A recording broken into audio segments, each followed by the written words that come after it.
Welcome to Sherlock Mysteries, where each story is a new mystery waiting to be solved. Grab a coffee. Stay curious and experience the pleasure with other mystery fans. Let's get started. Sherlock Holmes and the Phantom Passenger Chapter 1, A Most Unique Telegram in recounting the countless cases that have highlighted my friend Sherlock Holmes's exceptional gifts. I have found none more singular than that which occupied our attention during the bitter winter of 1887. The affair began, as so many of our adventures did, in our quarters in Baker Street, where I was still sharing rooms with my friend in those days before my marriage. The morning in question was one of those raw, penetrating days for which our English winters are so justly infamous.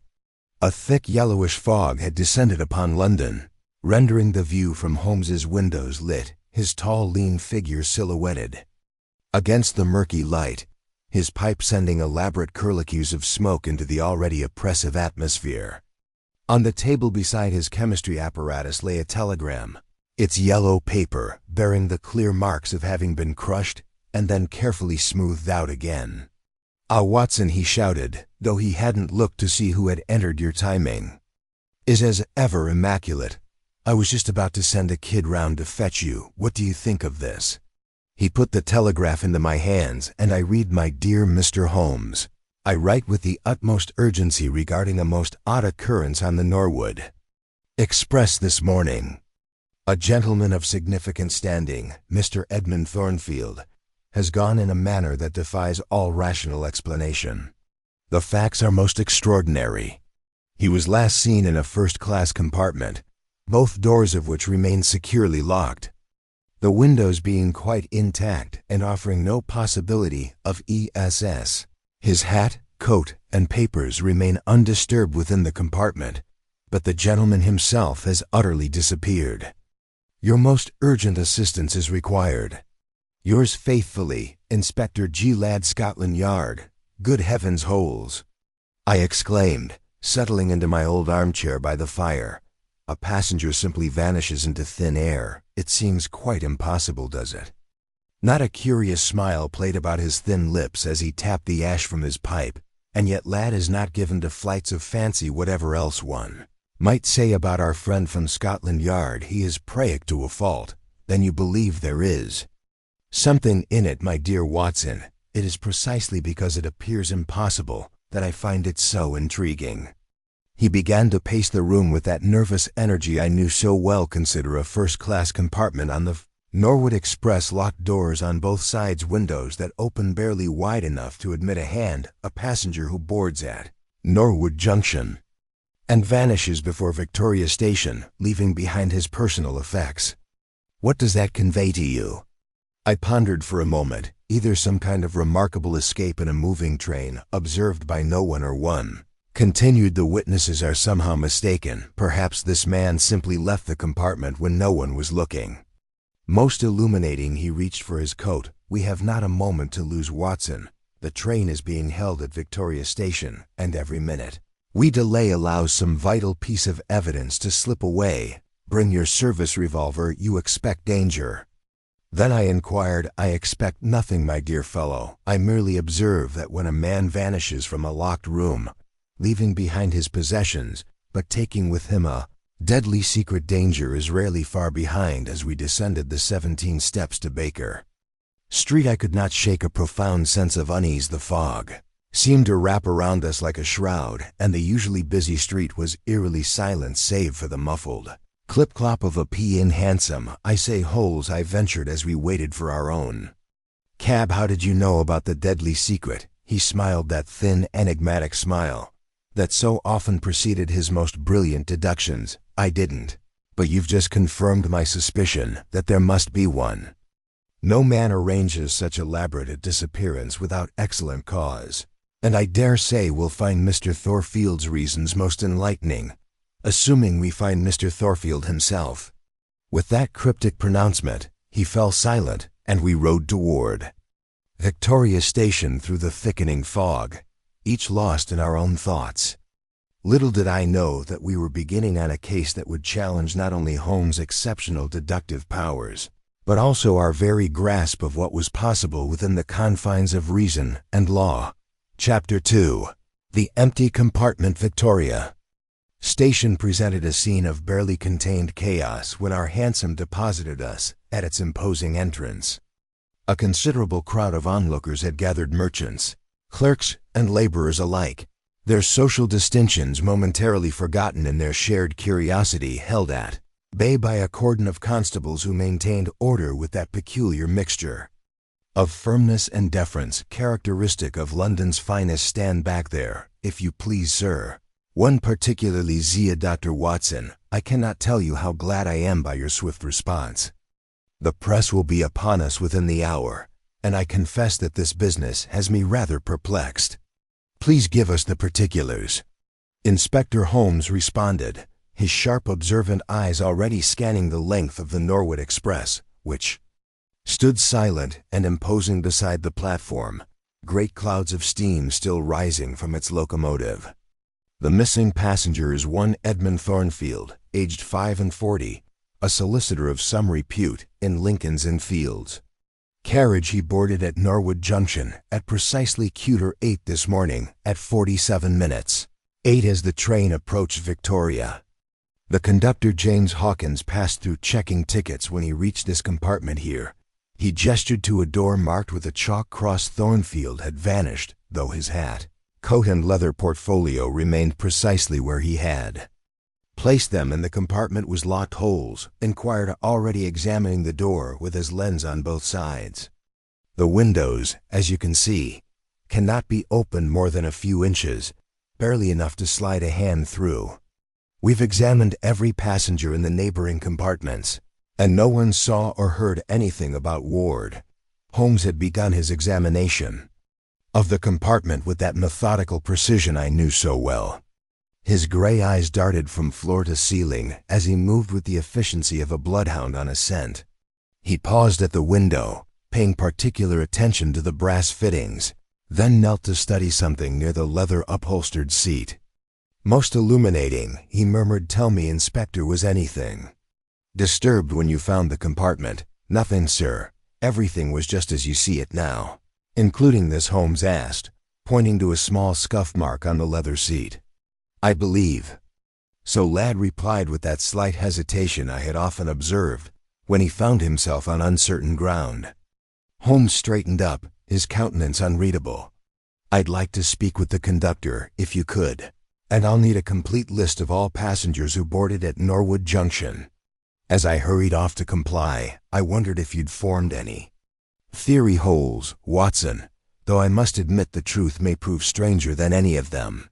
He picked up Thornfield's abandoned hat, examining the maker's mark inside the brim. "Tell me, what do you think of our missing solicitor's choice of headwear?" I studied the well-made but unremarkable black bowler. "It seems perfectly ordinary." "For a man of his station, precisely," Holmes exclaimed with that familiar gleam in his eye. "Perfectly ordinary, almost too ordinary, wouldn't you say?" And observe the slight discoloration on the band, most suggestive, before I could inquire further. Mr. Holmes Estrid announced he was the last person to see Mr. Thornfield. Holmes fixed the conductor with his penetrating gaze. "Tell me, Mr. Hawkins, did you notice anything unusual about Mr. Thornfield's behavior when you took his ticket?" "Well?" Sir Hawkins began, his accent betraying his East End origins. "Now that you mention it, he seemed rather agitated, like he kept looking at his pocket watch and muttering something about time running out." "Did you notice anyone else paying attention to Mr. Thornfield or his compartment?" "No, sir." Hawkins hesitated, his face flushing slightly. "There was an elegant lady in the next compartment, wearing a purple dress with a matching hat. She dropped her handkerchief just as I was passing, and when I picked it up for her, I could have sworn I heard something like a muffled cry from Mr. Thornfield's compartment, but when I looked in, he was sitting there calmly reading his newspaper." Holmes' eyebrows rose. "Was this lady traveling alone?" "Yes, sir. She got off at the final station before Victoria. She was extremely refined in her manner, if you catch my meaning." "Thank you, Mr. Hawkins. You've been very helpful." Holmes turned to Inspector L.R. "I should like to examine the track between that last stop and Victoria Station." And I shall need to know everything you can tell me about Mr. Thornfield's personal circumstances, particularly any enemies he might have made in his legal practice. As we left the station, I could not help but notice the slight smile playing about Holmes' lips, the same smile I had seen so often when he had detected something vital that the rest of us had completely missed. Chapter 3: The Solicitor's Secret. Thornfield and Associates offices occupied the first floor of a dignified Georgian building in Lincoln's Fields, its brass plate bearing the patina of respectability that comes only with decades of established practice. As Holmes and I mounted the well-worn stairs, we encountered a steady stream of clerks and messengers, each giving us the precise degree of deference appropriate to gentlemen callers while betraying in their manner. "Mr. Mortimer Whitley Holmes?" inquired of an old clerk whose ink-stained fingers and wire-rimmed spectacles resembled a lifetime of legal papers. "I am he, sir," the guy said, adjusting his waistcoat with careful precision, "but I fear I can be of little assistance in this unpleasant affair." "The morning papers, please do not be concerned with the documents," Mr. Whitley Holmes intervened with the air of quiet authority that so often drew confidence. "I would be extremely grateful for a few moments of your time regarding Mr. Thornfield. Recent contact, on my word. Sir, I barely know if I ought to discuss aspects of client confidentiality." Whitley's hesitation spoke volumes about the delicacy of his position. "I understand," Holmes responded smoothly, "but as I act on behalf of Mrs. Thornfield in this matter." The lie was delivered with such consummate ease that I might have believed it myself if I hadn't known better. Its effect on Whitley was immediate. "Oh well, pray step into my office, gentlemen. One cannot be too careful in these matters. You understand the reputation of the firm, as his office proved." The air redolent with the unique mustiness of legal documents, Whitley sat behind his desk, with the air of someone used to measuring his words with the same precision as his margins. "I assume," Holmes began, "that you are aware of the threat letters." Whitley's start was almost imperceptible, but to Holmes's practiced eye, it might as well have been a confession. "That is to say, one does occasionally receive correspondence of an intemperate nature in our profession, Mr. The name is immaterial." Holmes waved away the question. "What intrigues me is the letter that arrived last Tuesday, written on blue paper with a peculiar watermark. I assume you placed it yourself on Mr. Thornfield's desk." I admit I had no idea how Holmes could know such a detail, but Whitley's reaction proved its authenticity. "Heavens, how could you possibly?" "Yes, I did actually have the most unsettling communication. The gentleman in question was most put out about the Adelaide matter, though I hardly see how the Adelaide matter," I inquired, but Holmes silenced me with a glance. "These letters," he continued, "were they preserved, Mr. Thornfield kept them in his private safe," Whitley replied, tugging nervously at his collar, "though I did observe him burning one yesterday morning, most peculiar, as he was typically most methodical about maintaining records and the safe." "I regret I have not the combination, sir, only Mr. Thornfield and his wife quite so now over his financial activities of late, but that is another problem entirely." Whitley's tones indicated both relief at changing the subject and concern about the implications. Most irregular, he withdrew a substantial sum 3 days ago, quite unprecedented in my experience when I ventured to inquire about the annual accounts. "He was most sharp with me, time enough for accounting, when time itself is accounted for," he said. Most unlike him, I must say. Holmes's eyes gleamed. "Did he specify the amount withdrawal?" £5,000 in beer bonds and Bank of England notes, sir." "I dare say it caused quite a stir at the bank. Mr. Thornfield was very particular about the denominations." "One more question, Mr. Whitley. Did Mr. Thornfield ever mention a lady in purple?" Clark's reaction was startling. His already pale skin became absolutely ghostly, and his hands trembled as he sought for his handkerchief. "I believe I hear one of the junior clerks calling. If you'll excuse me, gentlemen." He fairly fled from his own office, leaving Holmes and me alone among the meticulously ordered files. "Well, Watson," Holmes remarked, carefully pocketing the telegram fragment, What do you make of that? It appears clear that Thornfield was involved in something that frightened him considerably. I ventured, though, what connection there could be between a legal matter of £5,000 and a mysterious lady. Holmes' eyes glittered with a strange glow that suggested he was already several steps ahead in his calculations. I confess I do not consider, my dear fellow, why would a man who is typically most methodical about maintaining records suddenly burn correspondence, withdraw such a specific sum in such specific denominations? And why, here he paused significantly, why would the mention of a lady in purple so disturb a man who has spent 40 years handling the most confidential of legal matters? Our next port of call proved to be a handsome villa in St. John's Wood, where we were admitted by a maid whose starched April and precise curtsy spoke of a well-ordered household. Mrs. Helena Thornfield received us in a morning room, whose appointments bespoke both taste and comfort without ostentation. She was a handsome woman of perhaps 35. Her gray silk morning outfit was admirably suited to her position. However, I noticed her hands gripped together with barely repressed excitement. "I guess, Mr. Holmes," she began without a preamble about the Adelaide inheritance. Holmes' eyebrows rose fractionally. "You are aware of the matter, then?" "How could I not be?" She gave a laugh entirely devoid of mirth. "Lady Adelaide Blackwood and her peculiar will have quite consumed my husband's attention these past weeks. The trust was to mature at midnight yesterday. You understand, Edmund was quite convinced there was some irregularity in the document, though he would not speak of it directly, only that time was of the essence. "And the £5,000 holes?" inquired gently. "Your husband's." She rose abruptly and crossed to an elaborate escritoire. "Perhaps this will illuminate matters.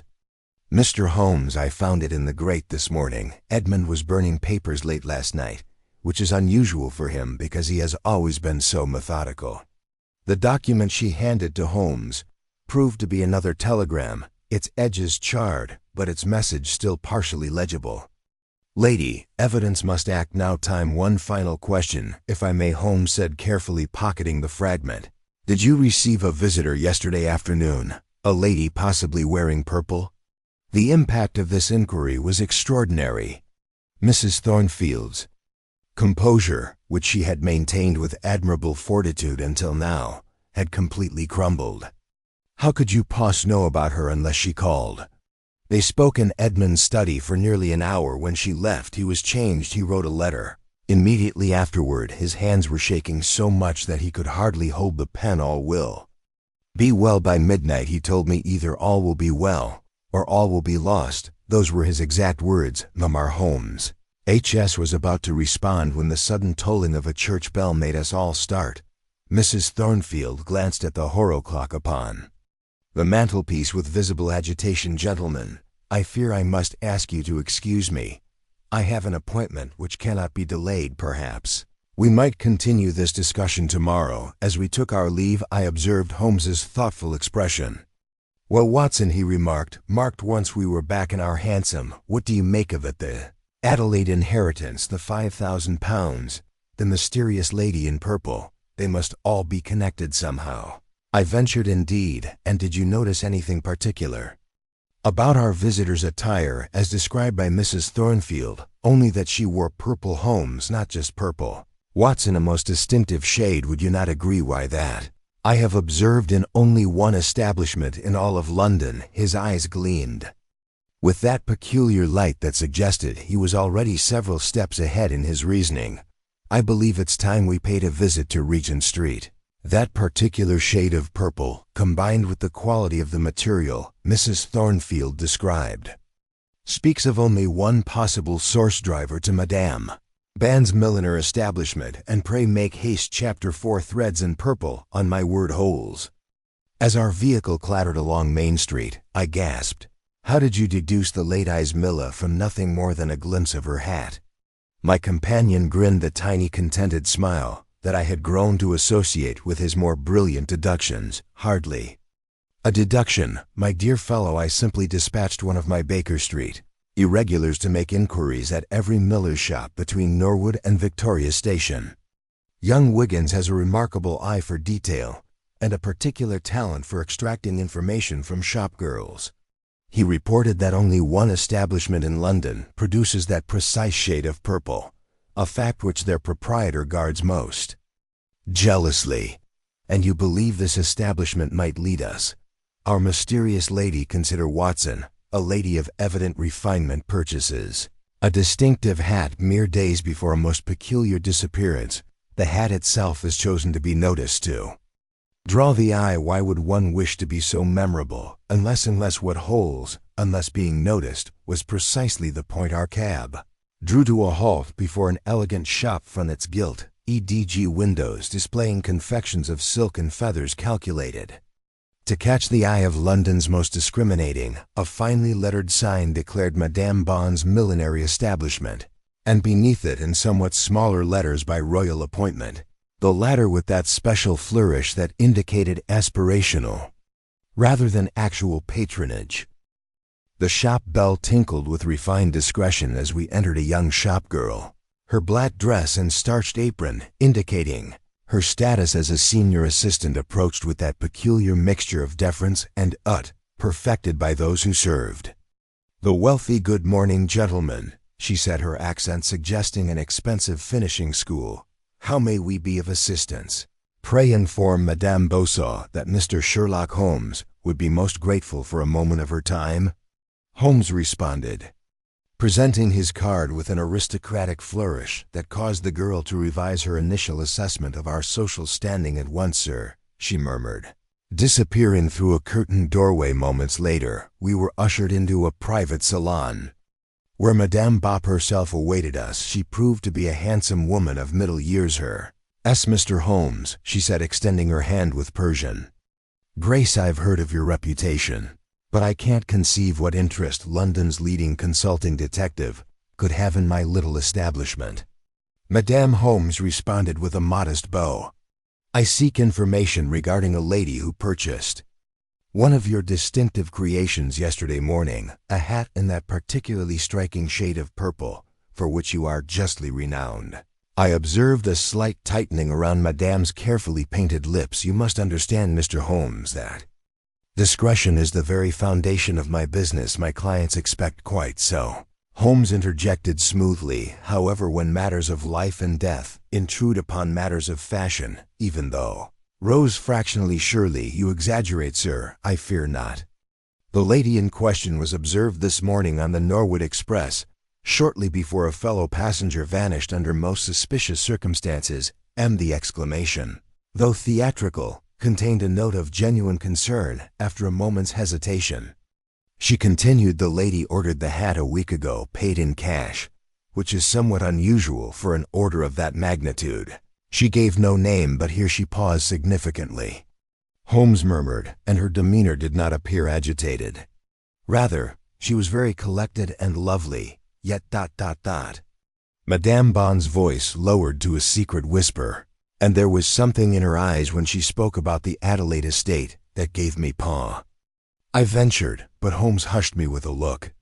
"One final question, if you please," he said. "Did this lady happen to examine any of your mirrors with particular attention?" Madame's start was most eloquent, because yes, she spent several minutes studying the angle of the triple glass in our fitting room. Most peculiarly, she seemed more interested in the mechanism of its movement than her own reflection.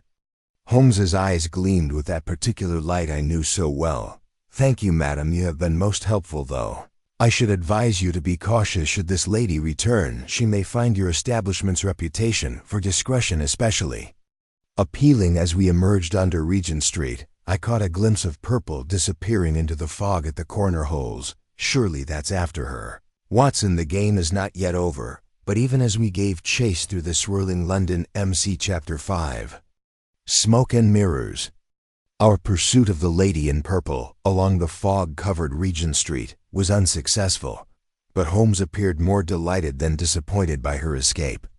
"Come, Watson," he urged, fixing his cuffs with that exacting precision that frequently preceded his most profound revelations. "I believe we will find matters of interest awaiting us at Lincoln's INF Fields. Our quarry's flight suggests certain papers may be at risk. His prediction proved remarkably preemptive, we found. Lincolns and fields in considerable disarray, with several constables maintaining a discreet presence, while a cluster of legal clerks huddled beneath umbrellas, their constitutional, interrupted by this unprecedented breach of professional sanctuary. "Upon my word, sir, Mortimer Whitley," exclaimed Mr. Thornfield's private office, the chamber in question, provided emphatic testimony to a very careful search. Leather-bound volumes lay scattered over the Turkish carpet. Their stately repose was disturbed by whatever desperate hand had ripped them from their shelves. The big oak desk had been rifled, and each drawer stood open like a mute indictment. Inspector Ladd informed us touching his hat-brim to Holmes, though they've made a proper mess of the filing system, so. Mr. Whitley informs me on the contrary. Holmes remarked, his gray eyes sweeping the room. Something of great value has been removed. Observe the dust pattern on this shelf, Inspector. A folder has been extracted with considerable precision. Notice how the adjacent volumes remain undisturbed. Our intruder knew exactly what he sought. I dare say this confirms your suspicions about the lady in purple, Holmes, I ventured. It confirms, my dear Watson, that we are dealing with a conspiracy of considerable sophistication. A burglar who ignores a silver inkstand of considerable value, but takes time to examine legal documents. Most illuminating indeed. He paused by the window, examining the sill with his lens. "Tell me, Mr. Whitley, was there not a file relating to the Adelaide?" asked Madame. Holmes read aloud. "Having secured the lady's approval, your husband's absence may still be interpreted to your benefit. Pray visit the Norwood Express platform at Victoria Station. Tomorrow at precisely 10 o'clock come alone, or all shall be disclosed. Most interestingly, no signature." Naturally, but surely you don't intend for Mrs. Thornfield to comply with this absurd demand? I screamed. "How, by no means, Watson, but I suppose we might benefit some advantage from appearing to do so." He turned to Ladd. "I should want to study the train cabin again, Inspector. I have a special theory regarding its mechanism that requires proof." The railway carriage, when we arrived, it stood isolated in a siding, maintaining its air of inscrutable mystery. Holmes spent nearly an hour examining every inch of its construction, paying particular attention to the door mechanisms. "Ah!" he exclaimed suddenly, his fingers tracing an almost invisible groove in the woodwork. "Just as I suspected, Watson. You recall the Edinburgh disappearance of '82? I cannot say that I do, Holmes. No, most instructive case, though. In that instance the mechanism was—" Holmes interrupted with that peculiar smile that suggested he knew far more than he was willing to reveal. "I fear you may find Mr. Pem's alibi for the crucial period quite unassailable, though I should be most interested to hear his account of certain financial transactions relating to the Adelaide Trust." "I say, Holmes," I interjected, recalling our encounter at the millinery shop, "surely Pem's presence there this morning provides him with a perfect alibi for the hours during I will need your help tonight. So bring your service revolver."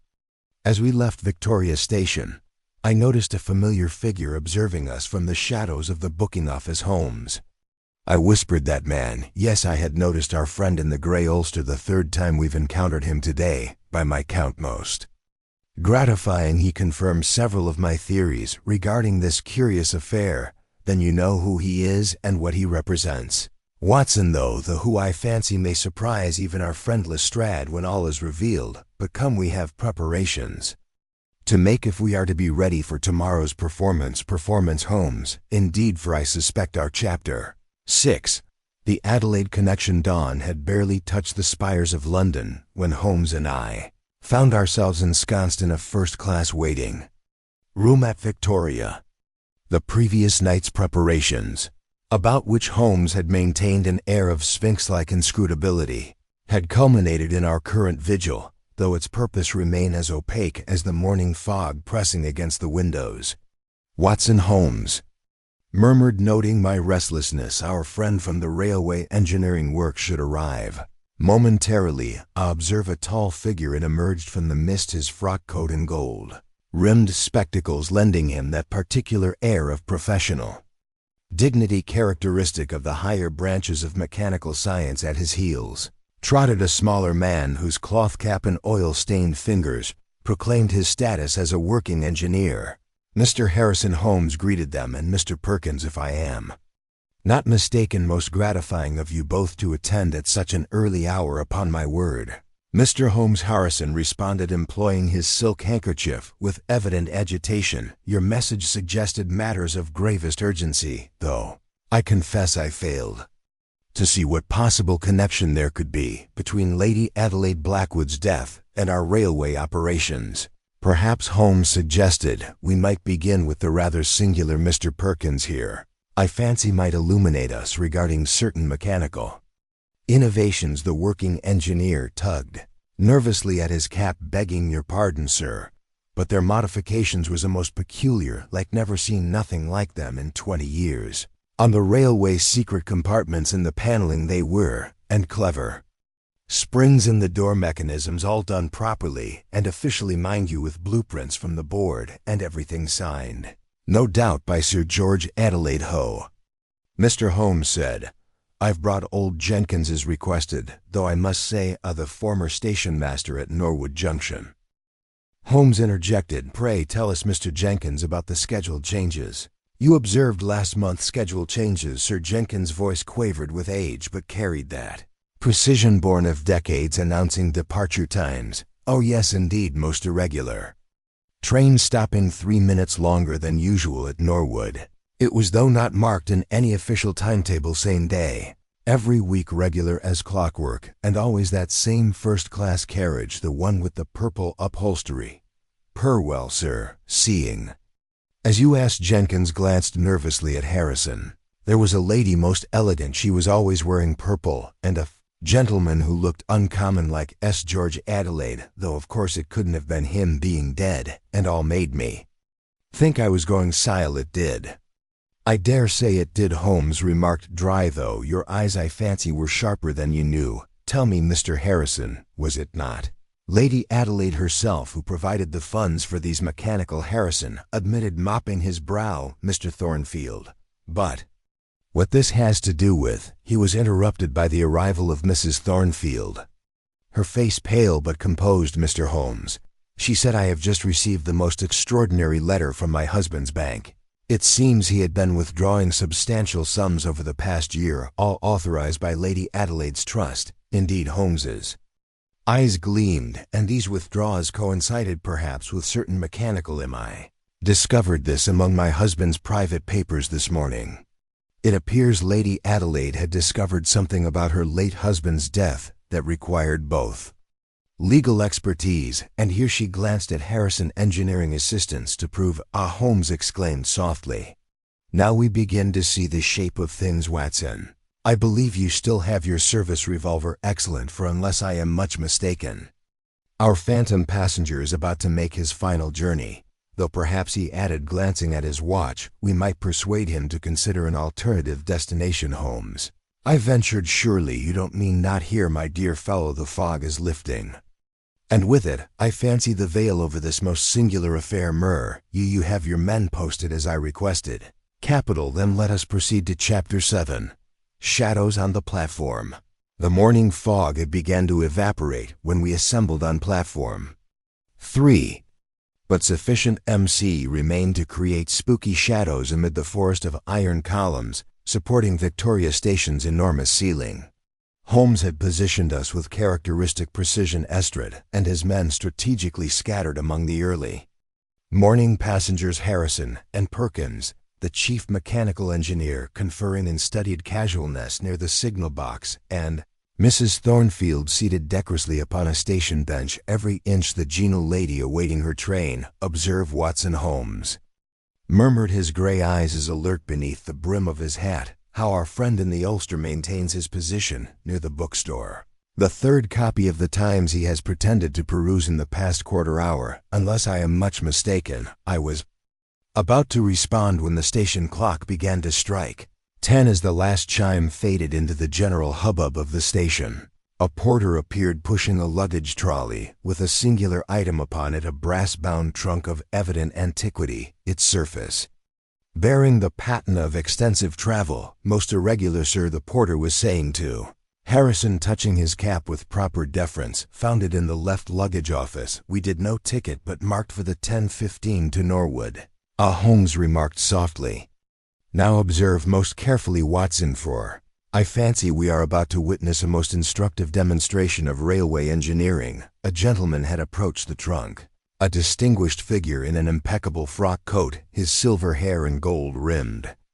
Lending him an air of unimpeachable respectability, I say he addressed the porter in cultivated tones. I believe that trunk belongs to my client. Permit me to examine the documentation, as he bent over the paperwork. I saw his hand go suspiciously quickly toward the trunk's metal fittings. Holmes' cry of "now" broke the morning stillness like a thunderbolt. The metamorphosis that ensued was remarkable. The gentleman's dignified demeanor vanished as he sprang away from the trunk with the agility of a trained acrobat. Lad's men converged from all directions. But our quarry demonstrated remarkable resourcefulness by diving beneath the luggage trolley and emerging on the far side, with remarkable agility after him. Watson, Holmes yelled, but mind the second trunk. Even as we gave chase, I noted odd detail, an identical brass-bound trunk, being hurriedly conveyed toward a first-class carriage by two porters I did not recall seeing before. Holmes but made no attempt to pursue it. His eyes set, our fleeing quarry took us through the labyrinth of Victoria Station, passing terrified passengers around pillars and through clouds of engine steam. Our quarry's top hat went flying, his pinnae abandoned in his flight, yet he maintained a remarkable turn of speed for one of his apparent years. The signal box, Watson, Holmes called. He means to use the railway lines. Indeed, our fugitive had begun scaling the iron ladder leading to the elevated signal box, but here Perkins proved his worth. The engineer, anticipating the maneuver, had already ascended from the opposite side. As our quarry reached the platform, he found himself confronted by Perkins's solid form. "Begging your pardon, Sir," Perkins said, with that peculiar mixture of deference and determination characteristic of his class, "but I can't permit tampering with the signal's railway regulations. You understand the capture." When it came was almost anticlimactic. Lad's men, having finally negotiated the complex geography of the station, arrived to find their quarry effectively cornered. Yet Holmes, I observed, paid little attention to the arrest, his gaze fixed instead upon the first-class carriage where the second trunk had been deposited. "I say, Holmes," I ventured as we regained the platform, "shouldn't we examine that other trunk?" "Patience, my dear fellow, all in good time for the moment. I should very much like to hear what our friend Hawkins has observed during his morning duties." The conductor, when summoned, proved most illuminating, "most peculiar, sir," he reported, tugging nervously at his uniform collar. "That carriage with the purple upholstery, the one Mr. Perkins modified. It's been placed at the rear of the 115 service A against regulations, that is, should be in the middle of the formation by right." Indeed. Holmes' eyebrows rose fractionally. "And did you notice anything else odd about the timing of the signals? Possibly, now that you mention it, sir." Hawkins looked anxiously at Harrison. "The signals for the Norwood Junction have been displaying weird delays of 3 minutes exactly every time that specific carriage comes through, just as Jenkins noted." I exclaimed. "Precisely, Watson, though I suspect today's delay may prove rather more persistent." Holmes turned to Lad. "Inspector, I should like to examine that carriage most carefully before the 10:15 departs. I have reason to suppose its mechanism has been readied for one final disappearing act." Mrs. Thornfield, who had maintained her composure throughout with admirable fortitude, suddenly grasped Holmes's arm. "Mr. Holmes," she said, her voice barely above a whisper, "the lady in purple, I've just seen her boarding the last compartment." "Indeed?" Holmes's eyes gleamed with that peculiar light I knew so well, most illuminating. "Tell me, did she appear to be carrying anything of particular note?" "A small valve, rather heavy by the way she handled it." And Mrs. Thornfield hesitated, her gloved hand tightening on her reticule. "She wore the Adelaide diamond brooch. I would recognize it anywhere. It was quite the talk of London society when Sir George first presented it to his wife." Capital, Holmes exclaimed, causing us all to start at his enthusiasm. "You've played your part admirably. Mrs. Thornfield, now Watson, if you would be so good as to keep your revolver handy, I fancy we are about to witness the final act of this most remarkable drama, though perhaps he added with that slight smile, which always preceded his most brilliant deductions, not quite in the manner our phantom passenger intended. Chapter 8. The final station, the 10:15. To Norwood Junction had barely cleared Victoria Station, when Holmes sprang into action with that peculiar energy which marked his moments of crisis. Quick, Watson, he exclaimed, hurrying us toward a waiting hansom we must reach Norwood ahead of. The train. The Strad's men have their orders. They will follow with the second cab as our hansom clattered through London's fog-shrouded streets. I ventured to inquire about his strategy. My dear fellow, Holmes responded, his gray eyes alight with that singular intensity I knew so well. Consider what manner of man would go to such elaborate lengths to impersonate his own deceased brother. Before I could respond, we had arrived at Norwood Junction. Holmes led us not to the platform, but to a small door marked private, where we found Inspector Ladd and his men already assembled. Absolute silence now. Watson, Holmes muttered, Lees may rely on exact timing for the passage. Beyond the door exposed a warren of maintenance tunnels beneath the station.